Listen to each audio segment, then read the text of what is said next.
Hello, everyone. My guest is Dr. Arthur Snyder. Dr. Snyder, how are you doing? I'm well, thank you. Well, thanks so much for doing this. I understand you're in town for the PhD immersion at Indiana Tech, correct? That is right, yes. So tell us a little bit about what that event is and what your involvement is. Well, we have about 150. You notice I said we. I'm still part of Tech. Old habits die hard, yeah. We have about 150 PhD students, doctoral students in global leadership. And there are 2 immersions each year, one in April and the other in September, where students have the opportunity to come on campus, to get into a collegial mode with one another and with faculty, and to advance their direction toward a graduation and a degree, a PhD degree. So I'm here to facilitate one of the sessions and to be one of the colleagues. And otherwise, these students are doing a lot of their work online and remotely, so this is a chance for them to get together, sort of a rare chance for them to meet collectively with their peers and folks like you and actually have some face-to-face interaction, correct? That is correct, yes. The program was designed primarily as a distance education program with some immersion opportunities for students to get together and to build on that learning. Yeah, well, it's a great program and really glad that you're part of it. And we're gonna come back to all of that because most people listening to this podcast will know you as the former president of Indiana Tech. So we want to talk about that. But I'd like to start by hearing how you got there, because you have an interesting path for someone who is the president of a university. I'd like to hear from you when you started thinking about where you wanted to go in your career, what you did with that, and then when we get down the line, where you made the pivot to higher ed. Well, I guess I'm somewhat embarrassed to say in my high school days, I really didn't have much direction. Well, you're in good company on this podcast. Yeah. I did okay in high school, but wasn't very studious and decided, as did many of my related predecessors, to join the military. So I did that right out of high school and ended up doing a couple tours of Vietnam in the 60s. And as a part of that experience, I recognized that officers in the military lived better than enlisted men. Yeah. And maybe I should continue to get an education. Sure. And that's what I did after that time in the military. So what was the first stop? You're back home and settling into your career. What were some of the first stops along the way? Well, for a period, I stayed in Mississippi where I was stationed, and I started college at Tulane University in New Orleans. But here again, there are a lot of distractions in New Orleans, so I ended up heading back home to New Jersey where I had grown up, and decided to continue to take some courses and to work and to build a future, but still to a certain extent rather aimless. In where I was heading. Yeah, again, in good company on this podcast. And I think it's good for people to hear that because there's a lot of folks I know who are smart and capable, but they haven't yet determined what it is they want to do. And that's a big part of it, is figuring out why you're doing what you're doing leads to a lot of motivation, a lot of direction. But if you don't have that, especially in your early to mid-20s, it can take you in some different directions. Well, that's absolutely true. And in a sense, what we built at Tech during my time there created some direction for mid-career people when we added a lot of programs that were there to address people that had either dropped out of school or had never gone to college. So we served a lot of students in that fashion, and I became one of those because here I was 6 years out of the military, working, getting married, and hadn't finished the degree. So I tried to do that as quickly as I could. Well, and at that time, there were fewer choices for working adults to continue their education. So how did you do that? How did you make it all work when you were pursuing further education as a working adult? Well, this was so many years ago that there really wasn't any online education. At that particular point in time, if you were able to do what we used to call correspondence programs, things of that nature. But basically every undergraduate class and credits that I earned was actually in a classroom at night or on the weekend. Yeah. Well, it wasn't that long ago for me. It was the early 2000s, and I was in a class at night. Yeah. So there was really not much online at that time. So things have changed dramatically since then. Now you end up, if I'm not mistaken, working for AT&T for a good portion of your career, correct? Yes. Actually, I had a stint at virtually every one of the Bell System companies. Okay. We used to call it, the Bell System. Sure. I first worked for Southern Bell, which became Bell South, and then for AT&T, the parent company, and eventually Lucent Technology, which that name doesn't really even exist any longer within the Bell System. But yeah, I spent a little over 20 years and built a career there, and left as one of the vice presidents in the data systems group. So that was my business career per se. Sure, and there was some marketing in that job. So that legitimizes you as a member of the Asher Marketing Podcast, right? Okay. So you're at AT&T. When do you decide? This is one of the things I'm most fascinated about. When do you decide that you want to move into higher ed, and how do you do that? Because most people who are in leadership positions in higher ed have always been in higher ed. How does that happen, and why does that happen? Yes, I think that's true, that many people in higher level positions in higher ed have been there most of their career.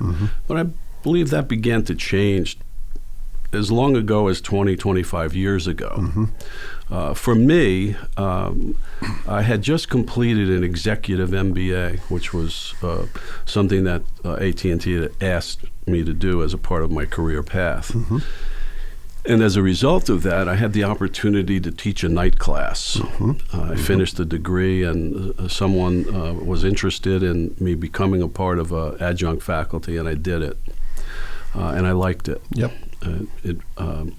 It did something for me. I hope I did something for the students.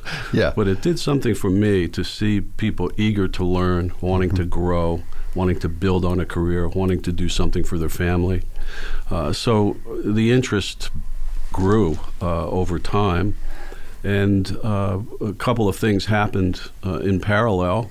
One was the Bell System was divesting, companies were changing, and my career path might have hit the top of the pinnacle of the triangle, and I had some choices to make. Continue and know that I might be hitting that ceiling, or make a considerable change in how I earned a living. Sure. With great counsel from my wife, Camille, she encouraged me to do that. So what is the transition in terms of how the opportunity to move into higher ed? How does someone say, we're going to work with someone who's worked in industry and bring them into our institution? How does that conversation start? Well, interestingly enough, in my case, there was great interest in that I had experience in what we commonly call the real world. And that I might have some insights and some ways to take what might be theoretical and move it to the empirical and practical plane of learning, if you will. So there was interest in that, and the person who was interested in bringing me in to do that had some, dreams of building new types of education platforms, many of which are now part of our world. Sure. Well, and Indiana Tech, not to leapfrog ahead, but Indiana Tech really got that early, and that's when I talk about my experience as a working adult and going back to school. I actually did it twice. The first time was at another institution. It was the traditional model where I'm standing in line at the bookstore, spending way too much time on campus, not in class, and trying to manage the rest of my life. Now, at that time, I didn't yet have a son, so it was a little bit easier to manage. Fast forward to wanting to pursue an MBA, and I'm like, I can't do that anymore. What are my options? And really, at the time, there were two. Indiana Tech was one of them. And the more I heard from the university, the more it became clear, they're gonna keep me out of the red tape of higher ed and just let me be a student. And that really was true to my experience, but not a lot of other institutions were doing that at the time. how did you see the future there? Because you're a big part of Indiana Tech making that possible. What did you see coming? Was that the influence of others like the person you mentioned, or was that something that you had unique knowledge of coming in? I won't claim any unique knowledge. I will say I give some credit, of course, to my predecessor, Don Andorfer, because he actually started it. You know, we had one location in Indianapolis, and fundamentally, it was a set of classrooms. Yeah. It wasn't really what we would call online distance education. Sure. But we had a start, and back in those days, we had, you know, a small number of students in that program, but there was a building. The funnel was growing in terms of the number of people interested, and we knew that there were in the range of 600,000 people in Indiana that had what we call some college education. Yep. Some college education, but no degree. And that was the market. Yeah. That was what we were focusing on as our key market. We ended up with, I'm not sure how many locations Carl has now, but we ended up with like around 15 or 16 locations. Yeah. Because what was very important to our plan to inform students about what we were offering and hopefully persuade them to take a look was to do that on a personal level. You know, in today's marketplace in higher ed, you're getting pelted with all kinds of efforts to bring you into a variety of different schools, Western Governors, Purdue Global, University of Phoenix, and it goes on and on.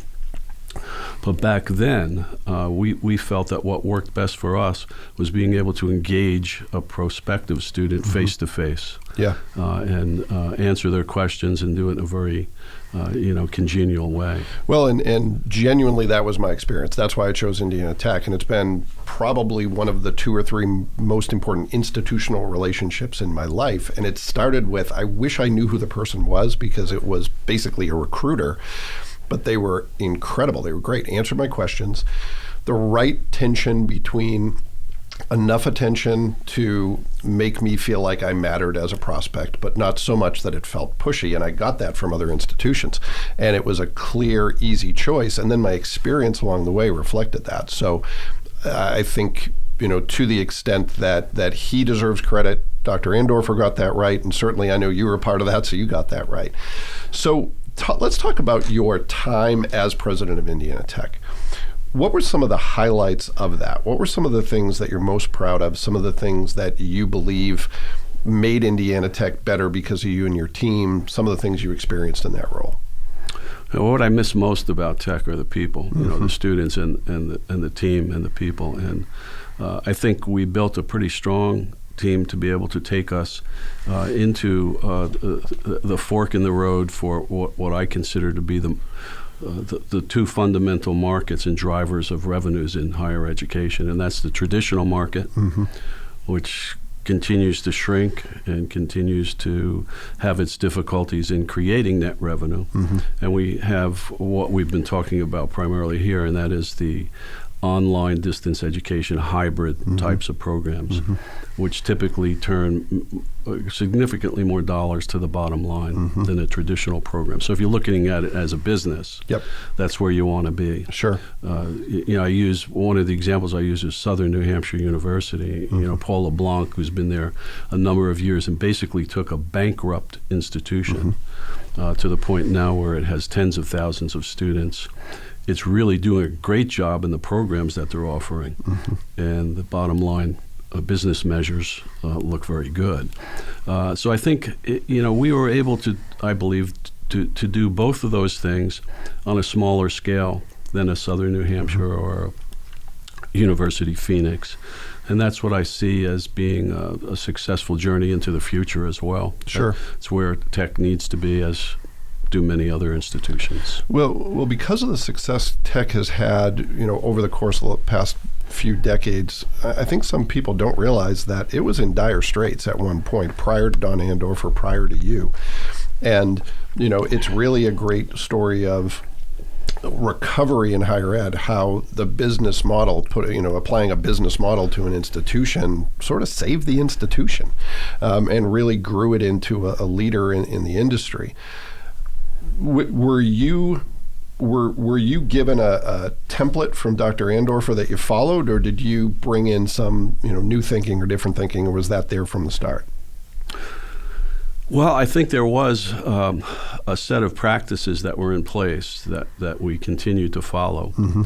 I think we made the flywheel go a little bit faster. Sure. In terms of scoping that up. And one of the things that I'm reminded of, one of the things that Don told me when I came into that seat was, just remember, you're in charge. Yeah. Take credit for nothing. Take blame for everything. Yeah, yeah. And that's what happens when you're... that's leadership in a nutshell, right? Yeah. in a way. So, he gave me some good guidance, mm-hmm. much of which I offered in the same tone and with the same vigor to Carl when he mm-hmm. became the president. And Don was a great leader particularly at that time. He came over to Indiana Tech from, I think it was Indiana Business College, mm-hmm. with a fellow by the name of Tom Scully, mm-hmm. who became the president. And unfortunately, he passed away, and that's when Don took the mm-hmm. leadership role. And Don was president for, I think, 17 or 18 years. He was at Tech for over 30 years. Oh, wow. I didn't realize that. So, it's also, it says something, I think, that some of the folks you worked with are still there. Obviously, Carl's brought in some new folks, but people like Judy Roy, the CFO, who is, as solid as it gets in that position.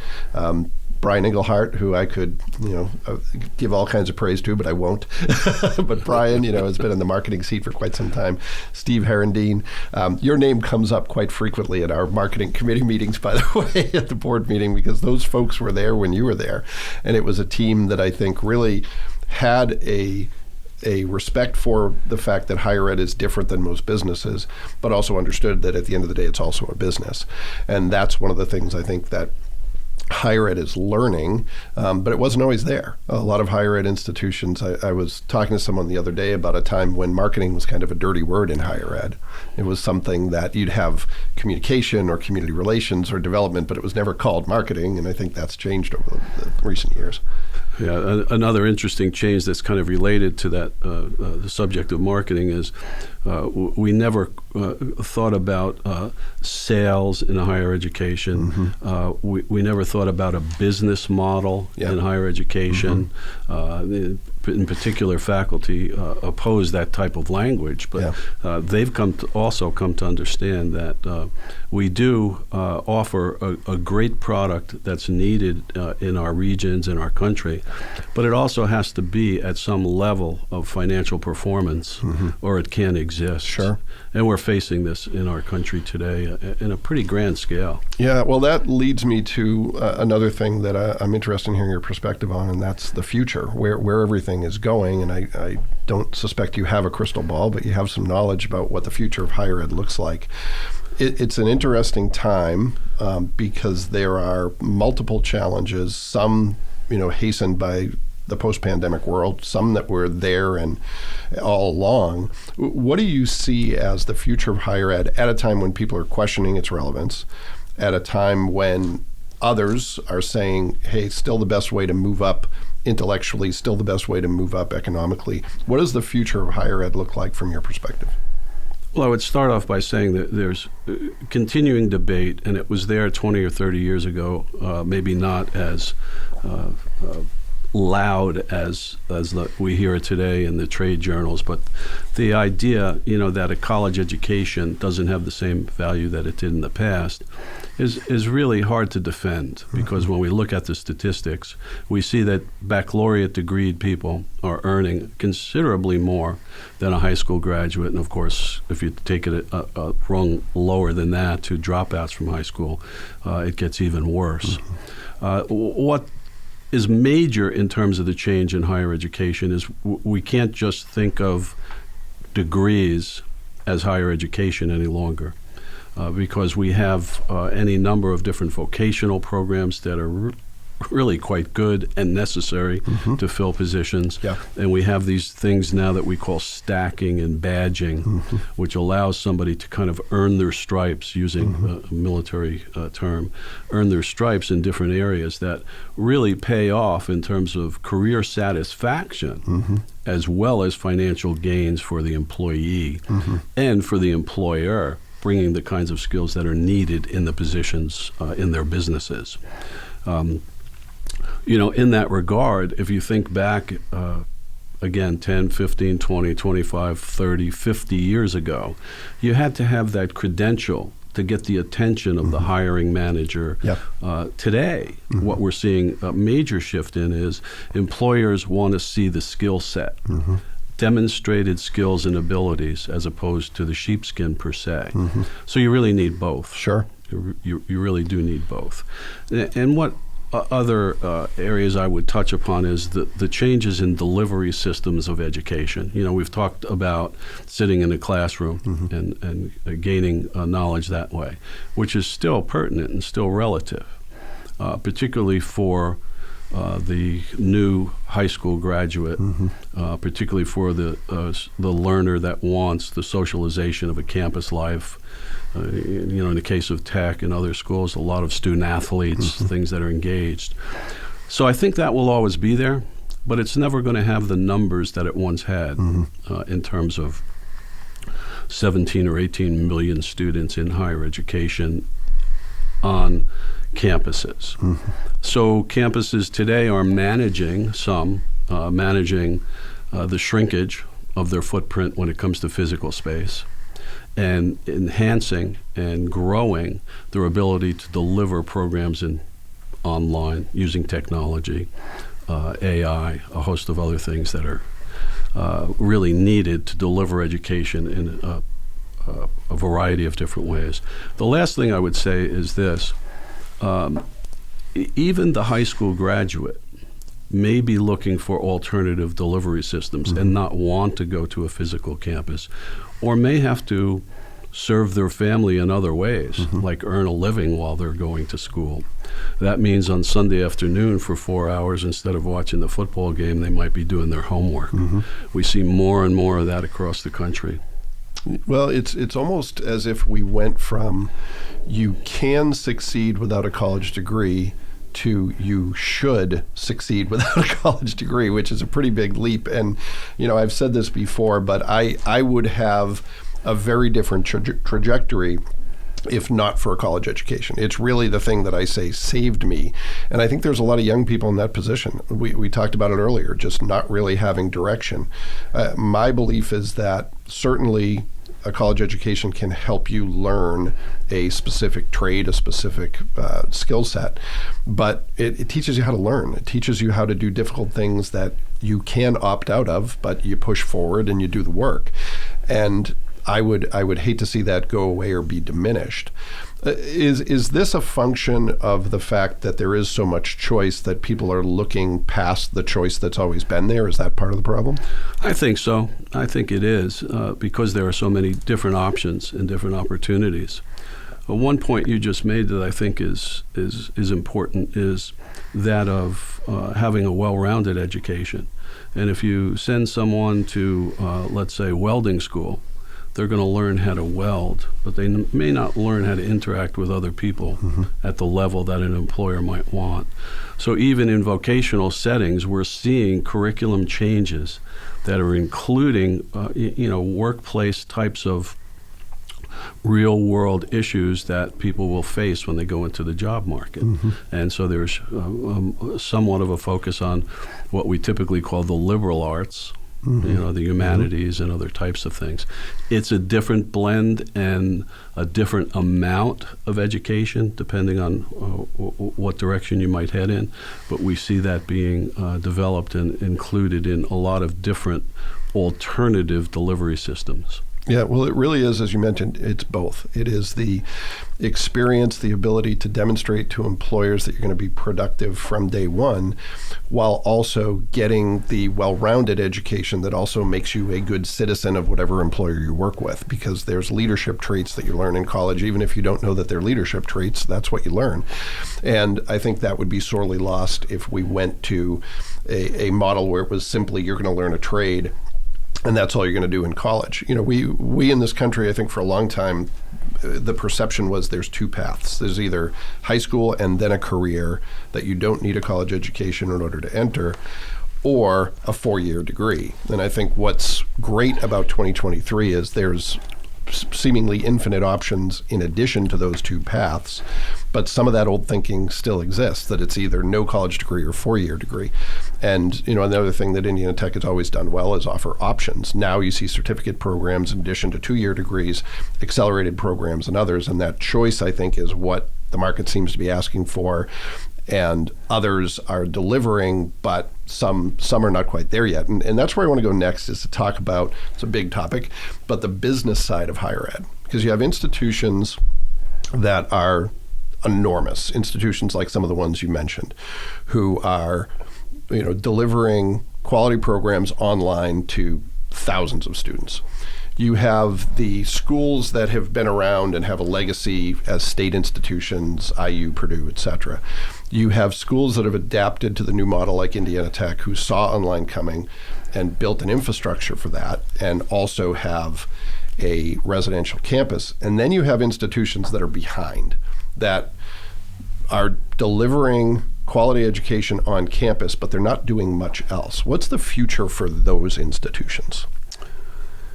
Well, it's really somewhat clear, yet somewhat blurry. Mm-hmm. You know, we have about 4,200 colleges and schools in the United States, and about 2,500 of those are private institutions. The rest are public. Now, of course, the larger group of students are in the public institutions, and their funding is a little bit different than private institutions. Sure. But we see both of those sectors having much greater interest in business modeling than ever before. Mm-hmm. You know, earlier I said we never much talked about marketing or sales, or students weren't clients, they were students. Yeah. Well, that perspective has changed, and the view is kind of enlarged. And the same has occurred when it comes to business modeling, budgeting, things of that nature that institutions, like most organizations, are kind of plagued with as a part of what they have to do. Sure. So in today's world, we have as many as a rough estimate, 650 to 800 institutions that are physically challenged. Mm-hmm. Financially, kind of on the brink, cash flow problems, planning problems, budgeting problems, and some smaller number than that are in some jeopardy of failure. Mm. Now, we've seen schools and the closure of schools accelerate just over the past few weeks or months. There's been a number. Casanova College in New York is closing. Holy Names in California. These are primarily all small private institutions. What we've seen happen in the public sector is more merging and closures of certain campuses, but we haven't seen any public institutions per se close. But we expect some acceleration of that over time because we have capacity. We have the ability to educate many more people than we are today. Sure. So in terms of the business modeling aspect of this, we see institutions paying more careful attention of how they can generate revenues to stay whole financially outside of the tuition-driven world that they live in. The reason for that is tuition today is a different model than it was in the past, in that the discounting of tuition has grown for many institutions beyond the 50% level. So they've seen, as they've raised their sticker price they've had to discount at a higher rate in order to attract students from a financial perspective. So what are they doing? And here we get into maybe more of the marketing aspect of this. How do they create a distinctive competency? You know, what's different about Indiana Tech than, say, Oregon Tech?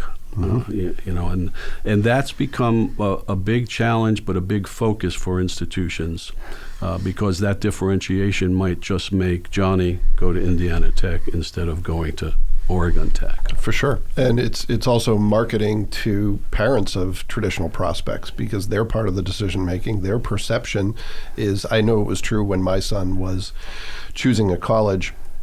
He was going to go away. We knew that. He needed to be on campus somewhere and learn, you know, how to interact as an adult with other emerging adults. But, you know, we really gave him some guardrails, if you will, and his choices were limited. So I think sometimes that's a misstep when colleges don't market to the parents as well, because they're part of the decision-making process. Obviously, it's different for adult and online students. But in terms of the institutions that are, you know, only residential, only, you know, small, and private institutions, one of the big factors well within my lifetime is that it's not just, your competitors are not just the ones who are down the road, right? When I was looking for options, one of the things that was very much a factor is I need to be able to go to campus. Now you have increased competition from online only or online primarily institutions. Is that going to cause more partnerships, more shakeout, more college closers in your mind? I think it's inevitable that it does, but what does that look like from your perspective? Yes, and that has changed over the last 10, 15, 20 years, as so many other things have. It used to be that 75% of your students would come within 150 miles of where your institution was located. But that has changed fairly dramatically, and we see more students moving from one institution to the next based on where they think they're going to be most comfortable and where they can get the best deal. And obviously looking at curriculum as well, whether the program is offered there. So I would see that continuing to change. More and more people are going to either start and complete their education online than ever before. It's a very high percentage today. When I got into higher education, that percentage was about 5%, you know, 3 to 5%. More than half of the degrees awarded today are online degrees. So that will continue. I think that campus leaders are looking for ways to engage students in the classroom, the academic responsibility, but also in other activities that, as you've pointed out for your son, help them grow as people, become part of something, interact with one another, and the social aspects of that. Many smaller institutions, Indiana Tech's a good example of this, have, 500-600 student athletes on a campus now that become kind of a sector of the institution that will continue to grow. We've seen institutions over the last 10 or 15 years grow athletic programs to help attract students and add that vibrancy to a campus. I believe that all of that will continue. What leaves me somewhat quizzical and uninformed is, what is AI going to do to this? You anticipated the next question I was going to ask, because you and I started this conversation online. Yeah. What is your perception of whether AI is a positive or a negative in higher ed? Well, I think it has the potential to be very positive. Like so many other things, though, that potential is based on what happens and how we implement it. Yeah, it's really up to us. And I'm the first to admit that I'm not anything close to an expert in this area. I'm learning just as everyone else is. I mean, I had to look up, Anthony, what this is called Chat GPT. What does that mean? Generative pre-training transformer. Yeah. Oh gosh, what is that? I scratched my Yeah, head. you need a nap after that, right? I said, what is that all about? And I've read some about it.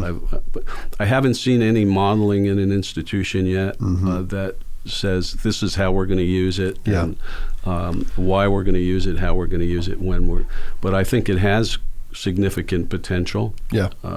I don't think it will replace the teacher. Sure. Yeah. Well, and there's probably truth in the middle there, right? Because I hear a lot of people talking about it's the end of education, because why will students be compelled to do any work if the technology can do all the work for them?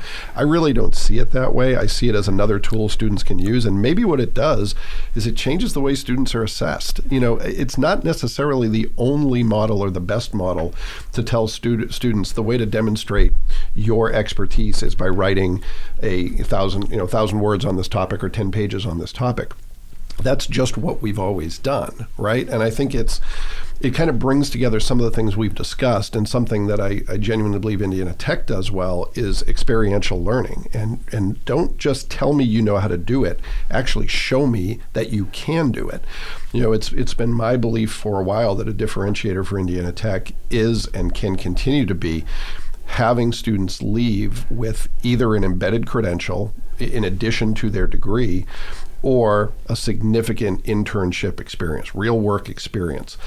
And to me, that is much better than being able to demonstrate knowledge in writing. Both are good, but just because it's what we've always done doesn't mean that it's what we need to continue to do. No, I agree with that. I think that's the direction we'll head in with this. I can remember when Al Gore invented the internet, and there were similar conversations. This is going to change the world. No one's going to do any real research or work because it'll all be at our fingertips. And that hasn't happened. I mean, we haven't used the internet and the digital world perfectly, but in a sense, we've used it pretty well. It has its shortcomings and failings, but so I think we may see the same kind of thing with AI.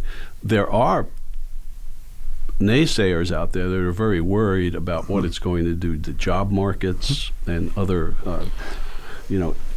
ill effects that could occur from it. But Sure. I think we as humans need to manage that. Yeah, for sure.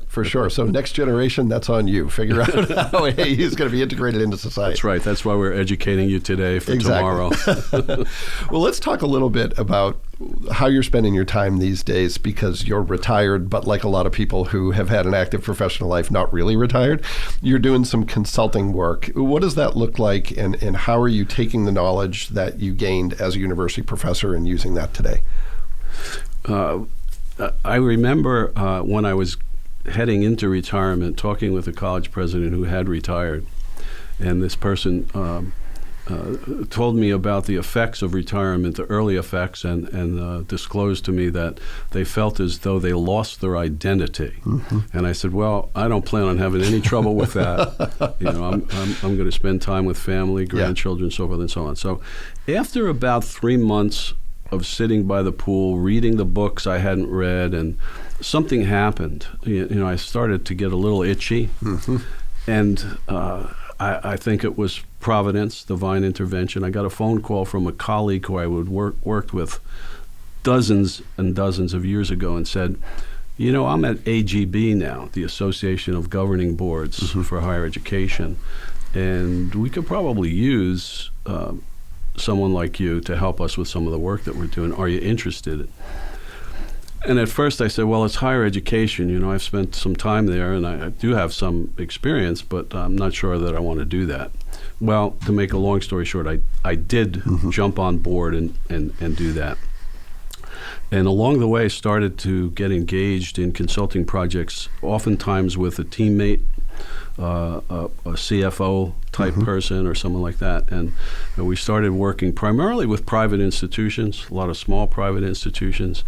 And the effect of that on me was pretty profound, in the sense that, having had my own experience as a president and somewhat of a myopic view of our place in higher education and what higher education was really like, and kind of juxtaposing that against what I was reading, as I'm going out on these engagements, Anthony, I'm finding that maybe it's quite a bit different than the model that I'm hearing about and reading about, and that there are institutions that really need to be making changes and transformation, and they're still on that timeline that the academy often moves on, way too slow. Sure. So we moved into areas of consulting that were really strategic and tactical, and forecasting the future of these institutions if they didn't make certain changes based on our best views, opinions, assumptions, as well as data that we could analyze. And along the way, now that I've done about 35, 37 of these projects, I see the world a little bit differently. And it concerns me in a sense that we do have capacity in higher education, and we do have institutions that are on the brink of failure, as well as others that continue to struggle and are unable to deliver the same kinds of benefits to students that they might have in the past. At this point, I'm working for the NACUBO, which is an acronym for the National Association for College and Business Officers. And the reason I switched from AGB to NACUBO is it's much more operational. The AGB focus is board of trustees and presidents. And I really like to get my hands into the matter, Sure. As opposed to dealing, with governance and things of that nature. Yeah. Well, as Greg Sengstack says, boards are nose in but hands off. So you want to be more hands on, it sounds like. Yeah. Well, in addition to that, you're spending time with your grandkids, correct? I am. And how many grandkids now? I have 5 grandchildren, 4 boys, 1 girl. Okay, and what's the age range? 17 to 3. Okay, all right. So you've got basically anything you want, you can find it in one of your grandkids. Very true, yes, Yeah. absolutely. Well, that's great. Well, I usually ask our guests in closing to answer a few questions, but I'm going to ask just one of you. What is your best career advice? If you were talking to someone, it could be your son, it could be someone just starting out in their career, and you were to pinpoint the one thing that you think is most important for people to focus on to build a fulfilling and successful career, what would that be? Boy, that causes me to think deeper. I would say the first thing that comes to my head is be prepared. I've had a long and sordid career of sorts, and in working with people that seem to be prepared for whatever the day calls for, whatever the project might be, whatever that knock on the door might be to work with a colleague or a client, to be prepared. I've had situations all along my career path where there's probably been a lack of preparation by people who expect their careers to take off, and so I think that is important. And I would segue into a second item, and that is, in the world we live today, there are so many things we could focus on, that one of the challenges we face is what not to focus on, meaning here's what we're going to work on, here's what we're going to ignore. I think people that make decisions about their daily work, their timelines into the future, that would serve them well. And the reason for that is I think people tend to work or to kind of mull over the same things over and over and over again and really not get to the important tasks at hand. So those would be the 2 things that I would focus on. Well, that's great advice. And to the second point, we live in a world that's wired for distraction, and there's a lot of stuff that it's just better to opt out of and focus on yourself. Focus on what you can do to give back and to be the best version of yourself you can be. I'm still working on that myself, as I'm sure most people are, but there's a lot you could pay attention to in today's world, but only a fraction of it really deserves your attention. That's true. Absolutely. Yeah. Well, Dr. Snyder, thank you so much for doing this. This has been great. Sometime I hope we can continue the conversation when the microphones are off and we can talk in more detail. But thank you so much for everything you do. It's been a pleasure. Thank you, Anthony. And thank you to everyone who took the opportunity to listen to this episode of the Asher Marketing Podcast. We'll be back next time with another great guest, and we hope you'll join us then.